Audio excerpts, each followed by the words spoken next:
자, 5번 들어갑니다. 검사는 사용 목적에 따라 엄청 잘 나온 거 규준 참조 검사가 있고 준거 참조 검사가 있습니다. 이것으로 분류될 수 있는데요. 규준 참조 검사와 준거 참조 검사의 의미를 쓰고요. 그 다음에 각각의 예를 쓰시오라고 했습니다. 예전에도 이렇게 똑같이 나왔었잖아요. 자, 규준 참조 검사입니다. 우리들이 보통 표준화된 심리 검사하면 되게 규준 검사예요. 자, 개인의 점수를 다른 사람의 점수와 비교합니다. 이것을 우리가 상대적인 비교라고 하죠. 상대적 비교라고 합니다. 개인의 점수를 다른 사람의 점수와 비교하여 상대적으로 어떤 수준인지를 알아보는 것이 주 목적이에요. 이것을 우리가 규준 참조 검사라고 해요. 개인이 얻은 점수나 측정치를 비교 집단의 규준에 비추어서 상대적인 서열에 의해 판단하는 검사가 되겠습니다. 사례로는 각종 심리 검사가 여기에 들어갑니다. 제가 밑줄 친 것만 쓰세요.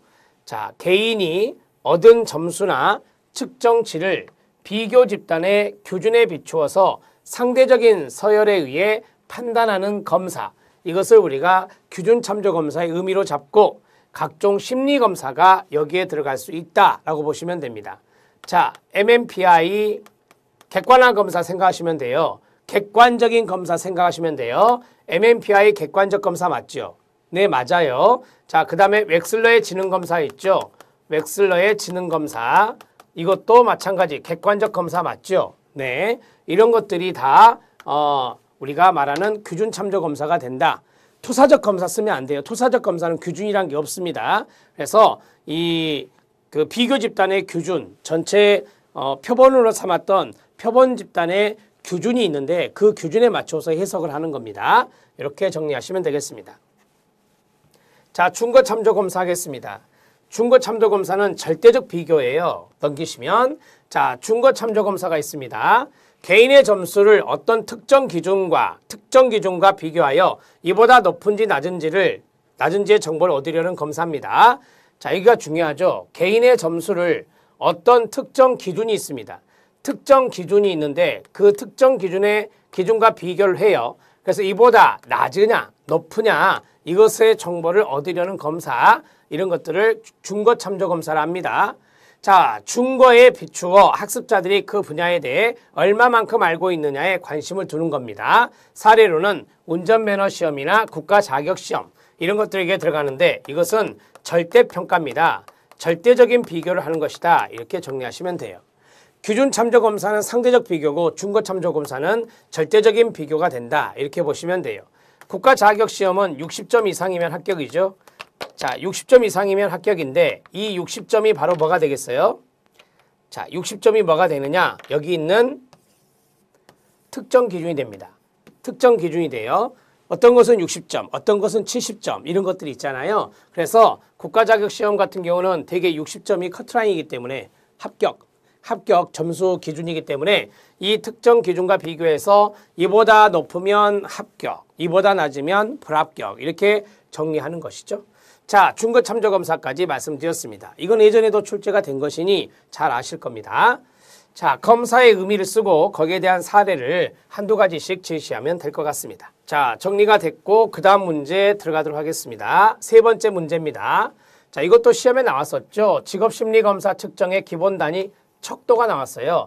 척도 4가지 유형이 있다. 그래서 우리가 명서, 등비 이런 식으로 외우시면 됩니다. 자, 의미를 설명하시오라고 했습니다. 척도라고 하는 것은 수치를 체계적으로 할당하는 데 사용되는 측정 도구라고 합니다. 대상들을 산출한 수치들이 담고 있는 정보의 양에 따라 다음과 같이 나누는데요. 굳이 이거 쓸 필요 없어요. 이거 안 쓰셔도 됩니다. 바로 본론 들어가세요. 명명척도, 명목척도입니다. 정보의 차이만을 담고 있어서 그렇죠. 분류를 목적으로 하는 척도입니다. 분류를 목적으로 한다. 그러면 이제 명명척도가 됩니다. 자, 그 다음에 서열이 있습니다. 서열 척도를 순위 척도라고 하고요. 상대적 크기, 그 다음에 순위 관계에 관한 정보를 담고 있는 척도입니다. 상대적 크기가 뭐예요? 서열이죠, 서열. 그래서 서열이나 순위적인 관계, 똑같은 말이에요. 순위적인 관계에 관한 정보를 담고 있는 척도가 바로 서열 척도가 되겠습니다. 자, 이제 등간이 있겠죠. 등간과 비율을 보시면 돼요. 자, 세 번째 들어갑니다. 등간 척도의 동의어는 동간 척도입니다. 한문입니다. 고를 등자에 사이 간자거든요. 그래서 수치 차이가 반영하는 속성의 차이가 동일하다라고 하는 거예요. 자, 수치 차이가 반영하는 속성의 차이가 동일하다라고 하는 거예요. 더 쉽게 할까요? 간격이 동일하다라고 하는 거예요. 간격이 동일하다라고 하는 거예요.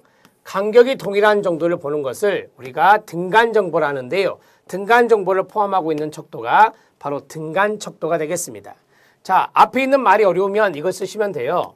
수치 간의 간격, 수치 간의 간격이 동일하다는 등간정보, 그것을 포함하는 척도가 바로 등간척도가 되겠습니다. 비율 척도입니다. 절대 0점이라는 단어가 나와야 돼요. 수의 비율에 관한 정보, 수의 비율에 관한 정보를 담고 있는 척도로 절대 0점이 나와야 돼요. 절대 0점이 있는 변인, 변수를 측정하는 경우에 사용하는 것입니다. 그래서 비율 척도는 절대 0점이 등장해야 된다는 것 정리하십시오. 자, 만약에 의미를 설명하라라고 했잖아요. 그런데 사례도 써라라고 나올 수 있어요. 그래서 사례까지 한번 정리해 드릴게요. 자, 앞에 보세요. 명명척도의 사례는 두 가지씩 해볼까요? 성별, 명명입니다. 그 다음에 두 번째, 계절, 사계절이 있죠. 이것도 명명척도에 해당됩니다. 그 다음에 서열척도가 있습니다. 서열척도는 우리가 학교, 서열에 들어갑니다. 학교, 서열에 들어가요. 초등학교, 중학교, 고등학교, 대학교 서열에 들어가요. 그 다음에 학점, 이것도 서열에 들어갑니다. 학교와 학점은 서열이다. 자, 그 다음에 등간척도입니다. 등간척도에서 가장 유명한 게 온도죠. 온도는 등간척도에 해당됩니다. 자, 하나 더 말씀드리면 우리가 이제 시험 점수라고 하는 것이 있어요. 시험 점수도 등간척도에 들어갑니다. 등간척도에 들어간다. 시험 점수가 0점이다. 그러면 그 분야의 지식이 전혀 없는 게 아니거든요. 0점은 여기서 절대 0점이 아니에요. 그래서 시험 점수는 등간척도에 들어갑니다. 비율척도. 비율척도의 대표적인 게 몸무게, 그 다음에 연령, 하나 더 할까요? 소득. 자, 이런 것들이 이제 비율척도에 들어갑니다. 0kg 무게가 없는 거죠. 그 다음에 연령 0세부터 들어가요. 그 다음에 0원, 이런 것들은 모두 절대 0점에 해당되는 것들입니다. 그래서 비율척도는 절대 0점이라는 단어가 꼭 들어가야 된다는 것을 정리하시기 바랍니다. 자, 6번 내용 정리했습니다. 사례까지 말씀을 드렸어요. 사례도 나올 수 있으니 사례까지 잡아주시죠.